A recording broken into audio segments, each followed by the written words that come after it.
राष्ट्रिय पुनर्निर्माण प्राधिकरणले अहिले पुनर्निर्माणको काम तीव्र गतिमा अघि बढेको जनाएको छ र आफूले लिएको लक्ष्य अनुसार उचित समयभित्रै पुनर्निर्माण सम्पन्न गर्ने उले लक्ष्य राखेको छ। यसै सन्दर्भमा अहिले पुनर्निर्माणको अवस्था कस्तो छ त यो विषयमा थप कुराकानी गर्नको लागि यतिखेर प्रत्यक्ष रूपमा राष्ट्रिय पुनर्निर्माण प्राधिकरणका प्रमुख कार्यकारी अधिकृत सुशील गेवाली हाम्रो प्रत्यक्ष सम्पर्कमा जोडिनु भएको छ।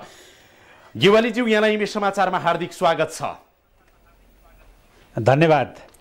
यो पुनर्निर्माणको काम हालसम्म कति सम्पन्न भयो र कहिलेसम्म सम्पन्न हुन्छ? अहिले पुनर्निर्माणको काम मध्येमा सबैभन्दा महत्त्वपूर्ण भनेको निजी आवासको घरहरूको पुनर्निर्माणको काम हो। त्यो काम अहिलेसम्ममा करिब 43% घरहरू बनिसकेको अवस्था चाहिँ छ। अहिलेसम्म हाम्रो कुल 7,27,000 अनुदान समुदाय भएको मध्येमा अहिलेसम्म पहिलो किस्ता रकम नै प्राप्त गर्ने 7,21,000 को संख्यामा पुगिसकेको अवस्था छ। त्यो भनेको करिब 79% ले पहिलो किस्ता रकम प्राप्त गरेको स्थिति छ। यद्यपि केही गुनासोहरू छन्, त्यो गुनासोलाई सम्बोधन गर्ने प्रक्रिया अगाडि बढिरहेको स्थिति छ। त्यस्तै गरी करिब 70% चाहिँ लाभग्राहीहरूले दोस्रो किस्ता प्राप्त गरेको स्थिति छ भने त्यस्तै गरी करिब 40% ले चाहिँ तेस्रो किस्ता रकम प्राप्त गरिसकेको स्थिति छ। यसरी हेर्दाखेरि करिब चाहिँ अहिलेसम्ममा करिब 80% भन्दा बढी चाहिँ घरहरू करिब बन्ने प्रक्रियामा अगाडि बढेको अवस्था देखिन्छ। यो पूर्णिमाको हिसाबले हेर्दाखेरि चाहिँ हाम्रो जुन खालको अनुदान क्षमता भएको छ त्यो हिसाबले हेर्दाखेरि यो राम्रो प्रगतिको गतिमा अगाडि बढेको छ र चाहिँ केही घरहरू सम्पन्न भएका छन्, केही बन्ने क्रममा छन्। त्यसबाहेक चाहिँ हामीले अहिले धेरैजसो कामहरूलाई स्थानीय तह मार्फत काम सम्पादन गर्ने गरेर काम अगाडि बढाएका छौँ।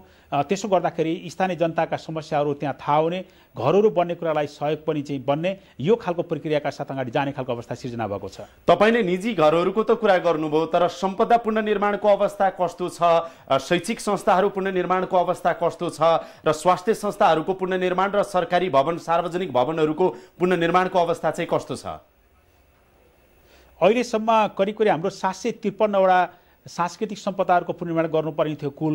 त्यो मध्येमा 185 वटा चाहिँ सम्पदाहरूको पुनर्निर्माणको काम सम्पन्न भएको छ। अर्थात् करिब 25% बराबरको चाहिँ सम्पदाहरूको पुनर्निर्माणको काम सम्पन्न भएको अवस्था छ भने अर्को 309 वटा जति चाहिँ सम्पदाहरूको पुनर्निर्माणको काम भइराखेको छ। अर्थात् करिब 41% बराबरको सम्पदाहरूको काम चाहिँ पुनर्निर्माणको काममा गइरहेको छ। अर्थात् करिब यसरी हेर्दा 66% को हाराहारीमा चाहिँ हाम्रो पुनर्निर्माणको काम सांस्कृतिक सम्पदाहरूको कामहरू अगाडि बढिरहेको छ। त्यस्तै गरी शैक्षिक संस्थाहरू मध्येमा 7,553 वटा स्कुलहरूको चाहिँ पुनर्निर्माण गर्नुपर्ने थियो। त्यसमध्येमा अहिलेसम्म 3,816 वटा चाहिँ सम्पन्न भइसकेको स्थिति छ भने 2,369 वटा चाहिँ विद्यालयहरूको भवनको पुनर्निर्माणको काम भइरहेको छ। यसरी हेर्दाखेरि करिब 81% को हाराहारीमा चाहिँ विद्यालयहरूको पुनर्निर्माणको कामहरू या त सम्पन्न भएको वा चाहिँ त्यो सम्पन्न हुने क्रममा चाहिँ रहेको अवस्था छ। स्वास्थ्य संस्थाहरूतर्फ 1,197 वटा चाहिँ स्वास्थ्य संस्थाहरूको पुनर्निर्माण गर्नुपर्नेमा अहिलेसम्म 743 वटा सम्पन्न भइसकेका छन्। यो प्रिफ्याब स्ट्रक्चरमा बनेर वा चाहिँ मर्मसम्मार गरेर चाहिँ काम सम्पन्न भएको छ। अर्थात् 62% बराबर करिब सम्पन्न भएको छ। त्यसबाहेक करिब 12% जति अहिले चाहिँ निर्माणको क्रममा छन्। यसरी हेर्दाखेरि त्यस्तै गरेर चाहिँ हाम्रो सरकारी भवनहरूतर्फमा पनि हाम्रो जिल्ला स्तरमा रहेका भवनहरू चाहिँ बनिरहेको स्थिति छ। केन्द्रीय तहमा केही ठुला भवनहरूको निर्माणको काम क्रमशः अगाडि बढिरहेको छ। यसरी समग्रतामा हेर्दाखेरि चाहिँ हाम्रो चाहिँ विद्यालयको पुनर्निर्माणको काम, स्वास्थ्य संस्थाहरूको पुनर्निर्माणको काम वा चाहिँ सरकारी भवनहरूको पुनर्निर्माणको कामले पनि गति लिएको अवस्था छ। यसरी हामी अरू चाहिँ मुलुकहरूसँग दाँच्दाखेरि पनि नेपालको पुनर्निर्माण करिब 2.5 वर्षको अवधिमा जुन तहमा आइपुगेको अवस्था छ यसले सकारात्मक सन्देश दिएको छ भन्ने लाग्दछ र चाहिँ यसले सकारात्मक दिशा चाहिँ समातेको छ। अहिले केवाली सर, यो त यहाँलाई चित्त बुझ्ने, आफैलाई चित्त बुझाउने एउटा बाटो मात्रै जस्तो देखियो। सुस्त गतिमा अगाडि बढिरहेको छ। हामी पनि प्राकृतिक यो सम्पदाहरूको पुनर्निर्माणको क्षेत्रमा हामी अवलोकन गर्न जाँदा अथवा रिपोर्टिङकै सिलसिलामा जाँदा 2-3 जना कामदार मात्रै काम गरिरहेको हुन्छ। चुस्त दुरुस्त रूपमा अगाडि बढेको देखिन। यहाँले मात्रै चित्त बुझाउनु भएको हो कि यो के हो? यस्तो यसलाई चित्त बुझ्ने भन्दा पनि योभन्दा छिटो गतिमा जान सकेको भए राम्रो हुन्थ्यो। यो स्वाभाविक पनि हो। कतिपय हिसाबले यो बीचमा केही समस्याहरू पनि आए। हामी केही राजनीतिक अस्थिरताको अवस्थाबाट पनि गुज्रियौँ यो समयमा। त्यसले गर्दाखेरि हामी यो समग्रतामा हेर्दाखेरि हामीले चाहिँ केही समस्याहरू भए तापनि यसलाई सकारात्मक ढङ्गले अगाडि जाने सक्ने अवस्था बनेको अवस्था छ। अब जहाँसम्म सांस्कृतिक सम्पदाहरूको पुनर्निर्माणको कुरा छ यसमा केही समय यो लाग्छ नै, किनकि त्यसमा धेरै सङ्ख्यामा चाहिँ मान्छेहरू एकैसाथ काम गर्न सक्ने स्थिति पनि बन्दैन। त्यसलाई मिहिन ढङ्गले काम गर्नुपर्ने हुन्छ। चाहिँ अनि त्यसपछि त्यसको जुन मौलिकता हो त्यसलाई चाहिँ जोगाएर चाहिँ काम गर्नुपर्ने अवस्था हुन्छ। त्यसले गर्दाखेरि केही थोरै सङ्ख्यामा काम गर्नुपर्ने अवस्था चाहिँ त्यो कतिपय सम्पदाहरूमा त्यस्तो स्थिति छ। सर्वाधिक चासोको रूपमा रहेको धरहरा र रानीपोखरीको पुनर्निर्माणको प्रगति के छ बताइदिनुहोस् त। धरहराको पुनर्निर्माणको निम्ति त्यो सम्बन्धित चाहिँ निर्माण कम्पनीसँग सम्झौता भएर त्यो काम अगाडि बढेको अवस्था छ र अहिले हामीले चाहिँ त्यसको चाहिँ निर्माण कम्पनीले त्यो काम अगाडि बढाउने खालको अवस्थामा चाहिँ गइसकेको स्थिति छ, सम्झौता सम्पन्न भइसकेको स्थिति छ। त्यसमा अहिले चाहिँ हाम्रो स्थानीय समुदायसँग पनि छलफल गरिकन स्थानीय समुदायको केही चासोको विषयहरूलाई पनि हामीले सम्बोधन गरिसकेका स्थिति छ। त्यहाँ चाहिँ केही परम्परागत रीतिरिवाजसँग सम्बन्धित खालका केही विषयहरू थिए, त्यसलाई पनि सम्बोधन गरेर काम अगाडि बढेको छ र चाहिँ यसरी हेर्दा धरहरा काम अगाडि बढेको छ। त्यस्तै गरी रानीपोखरीको कामको सन्दर्भमा चाहिँ हाम्रो चाहिँ पहिलो चरणको काम चाहिँ अगाडि बढ्ने क्रममा अगाडि बढिराखेको स्थिति छ। बालगोपालेश्वर मन्दिरमा अलिकति केही विषय चाहिँ यो सम्पदाविदहरूको बिचमा चाहिँ केही विवादको विषय रह्यो। त्यो विशेष गरेर गुम्बदको शैलीमा बनाउने वा शिखर शैलीमा बनाउने भन्ने विषयमा त्यसमा पुरातत्व विभागले चाहिँ चाँडै नै त्यसको निष्कर्ष निकाल्ने गरेर काम अगाडि बढाएछ।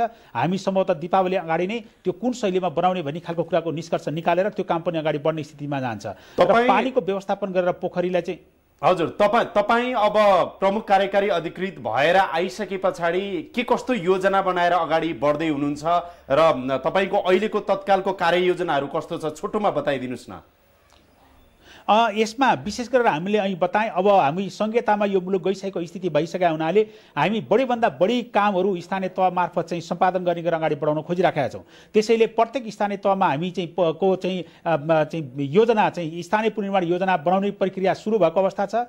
17वटा जिल्लामा त्यो काम सम्पन्न भएको छ, अरू 14वटा जिल्लामा त्यो काम चाहिँ अगाडि बढिराखेको छ। त्यस्तै गरी हामी सम्पूर्ण चाहिँ पञ्चवर्षीय पुनर्निर्माण योजनाको समीक्षाको अवधिमा छौँ यतिखेर र त्यसको समीक्षाको काम पनि हामी करिब करिब अन्त्यतिर आइसकेका छौँ र चाहिँ विशेष गरेर हामीले आजसम्म कति काम सम्पन्न गर्यौँ, कति काम बाँकी छ र यो अवधिभित्रमा हामी कसरी सम्पन्न गर्ने, त्यसको वित्तीय योजना के बनाउने भन्ने प्रक्रिया पनि सुरु गरिसकेको स्थिति छ।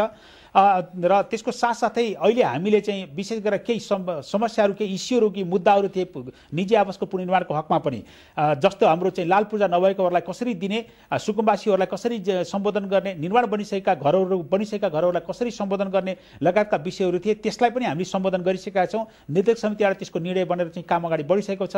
यसरी चाहिँ अहिले हामी विशेष गरेर केन्द्रीय तहमा केन्द्रीय स्तरको पुनर्निर्माणको योजना र प्रत्येक स्थानीय तहमा चाहिँ नगरपालिका र गाउँपालिकाको पुनर्निर्माणको योजना बनाएर काम अगाडि बढाइरहेका छौँ। यसको साथसाथै एकीकृत बस्ती बनाउने खालको जुन खालको काम हो त्यसको निम्ति पनि हामीले एकीकृत बस्तीको निम्ति प्रत्येक एउटा पालिका तहमा एउटा चाहिँ एकीकृत बस्ती बनाउनु पर्छ भन्ने प्रक्रिया अगाडि सुरु गरिसकेका छौँ र करिब 20वटा भन्दा बढी एकीकृत बस्तीका योजनाहरू यो बिचमा स्वीकृति भइसकेर चाहिँ काम अगाडि बढेको स्थिति छ र त्यसको निम्ति हामीले निर्णय गरिसकेका छौँ। प्रत्येक एकीकृत बस्तीका निम्ति एउटा घरधुरी बराबर तराई क्षेत्रमा 3 लाख, पहाडी क्षेत्रमा 4 लाख र चाहिँ हिमाली क्षेत्रमा 5 लाखका दरले जति घर सङ्ख्या हुन्छ त्यतिको आधारमा चाहिँ पूर्वाधार निर्माण गर्ने काममा सरकारले सहयोग गर्ने, प्राधिकरणले सहयोग गर्ने खालको चाहिँ निर्णयका साथ काम अगाडि बढेको छ र त्यसरी चाहिँ पुनर्निर्माणमा एकीकृत बस्तीहरू पुनर्निर्माण गर्ने कामलाई पनि हामीले महत्त्वका साथ काम अगाडि बढाइरहेका छौँ।